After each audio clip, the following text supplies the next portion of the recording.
আপনার বাচ্চা হঠাৎ করে পাবলিক প্লেসে গিয়ে চিৎকার চেঁচামেচি শুরু করেছে, সেই ক্ষেত্রে 4টি কথা ভাববেন। নাম্বার 1, আপনার বাচ্চার এই ইমোশনাল আনসেটেলমেন্ট, যেটা কিছুক্ষণের মধ্যেই ঠিক হয়ে যাবে, বাট সেই সময় পর্যন্ত আপনি নিজের প্যারেন্টিং স্কিলকে ব্লেম করবেন না, কথাটাকে পার্সোনালি নেবেন না। নাম্বার 2, আপনার বাচ্চার এরকম সিচুয়েশন দেখে আপনার আশেপাশের মানুষ কি ভাবছে সেটাতে ফোকাস করা আপনার কাজ না।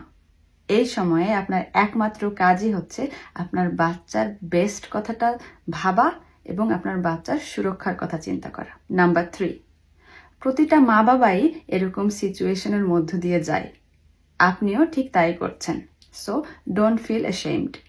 নাম্বার 4, আপনার বাচ্চার নিজের ইমোশন কন্ট্রোল করার ক্ষমতা শক্তি কম, বাট আপনার সেই ক্ষমতা শক্তি বা ইনার পাওয়ার আছে এবং আপনি নিজের ইমোশন কন্ট্রোল রেখে পুরো সিচুয়েশনটাকে খুব কামলি হ্যান্ডেল করতে পারবেন।